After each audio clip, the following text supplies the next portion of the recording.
Grace and Peace Rooted Collective. Welcome back to Awakened and Rooted, where the veil is thin, the vibes are deep, and the stories will make you question everything. Today, we're talking about something that sounds simple, but feels like moving a mountain. Choosing yourself. Especially when it scares you, especially when it feels unfamiliar, and especially when you spent your whole life choosing everyone else first. If your spirit has been nudging you, if life has been making certain patterns uncomfortable, if you keep hearing that quiet inner voice saying, hey, what about you? Then this message is for you. Let's talk about the spiritual side of choosing yourself.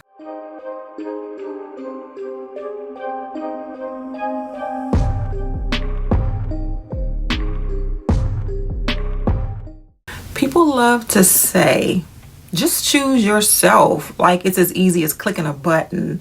But for so many of us, especially women, especially Black women, choosing ourselves feels unnatural at first because we were raised to take care of everyone else, hold the house down, be dependable, keep the peace, put our needs last, and make ourselves small, prioritize the community, and sacrifice without complaint. So when you finally try to choose you, it feels wrong, selfish, disruptive, uncomfortable, like you're breaking some unspoken rule. And here's the truth. You are not doing anything wrong. You're breaking generational conditioning. Choosing yourself is a spiritual act, but the first time you do it, it feels like rebellion. Because in a way, it is. Choosing yourself isn't just a mindset shift, it's a soul shift. It's you saying, I am worthy of the same love, energy, and protection I give others. When you choose yourself spiritually, you are honoring your inner voice, listening to divine guidance, trusting your intuition, and stepping into alignment. You're breaking old cycles, respecting the assignments on your life, and returning to your true identity. Choosing yourself isn't selfish, it is sacred. It's a reunion with the version of you that God intended. Let's be honest, choosing yourself is scary because it requires loss, or at least a fear of loss. You might lose approval, relationships, routine, comfort, family patterns, the identity people have of you, the identity you had of yourself. And that fear is real. But here's the spiritual truth. Every time you choose yourself, you lose what was never aligned with you to begin with. The things God meant for your life, they don't leave when you choose yourself, they expand. Here's how you know your spirit is ready. 1, you're tired in a way rest doesn't fix. That's spiritual depletion. 2, you keep feeling resentment building up. Resentment is what happens when you betray your own boundaries. 3, you're uncomfortable in situations you used to tolerate. Your spirit refuses to shrink again. 4, you want peace more than people pleasing. 5, you start to crave silence, solitude, or space. And 6, your intuition will not leave you alone. It keeps repeating the same message until you honor it. 7, you feel guilty for resting, and you know that's a problem. These are not weaknesses, these are spiritual signals. Your spirit is saying, come home to yourself. Let's break this down. Choosing yourself doesn't always mean quitting your job or cutting people off.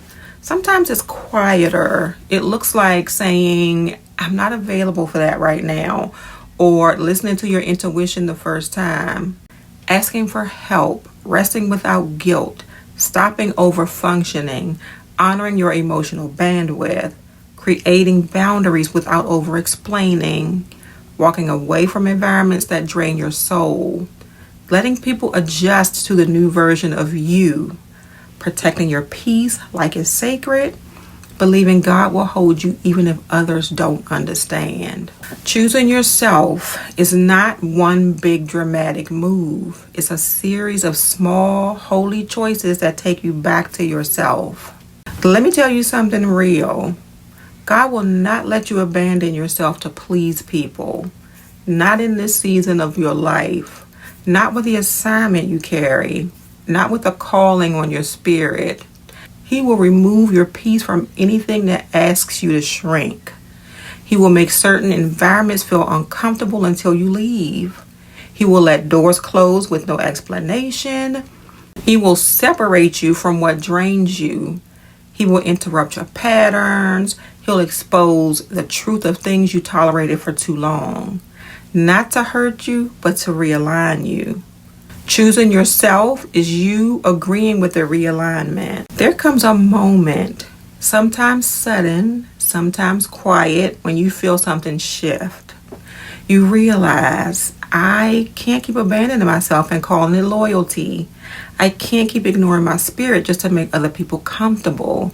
I can't keep living a life that doesn't include me. This moment is sacred. It's the moment the old version of you releases its grip and the real you steps forward. It's the moment peace becomes more important than performing. It's the moment that God whispers, this time, choose you. Here's the beautiful part. Things start shifting immediately. You breathe deeper, you sleep better, your intuition gets clearer, your relationships change for the better. Your energy returns, your spirit feels lighter, your creativity opens up, and you feel more connected to God. Your peace becomes your GPS. Because choosing yourself is choosing alignment. And alignment attracts provision. Rooted Collective, if your spirit has been nudging you, if life has been shaking things up, if you're being called to choose yourself for the first time, I want you to know you are not being selfish, you're being obedient. You are not losing yourself, you're finding yourself. You are not breaking things, you're breaking patterns. You're not abandoning people, you are coming back to the version of you God created. And even if it feels scary, do it scared. Do it gently. Do it with God, but do it. Your spirit already knows the way. Before you head out, make sure you like, share, subscribe, and leave a comment below. Your voice is part of the Rooted Collective. And if these videos are feeding your spirit and you feel led to pour back into the work, you can buy me a coffee. Just scan the QR code on the screen. Every bit of support helps me keep creating spiritually grounded content for our community. Grace and peace. And until next time, stay awakened, stay rooted, and I will see you in the next video.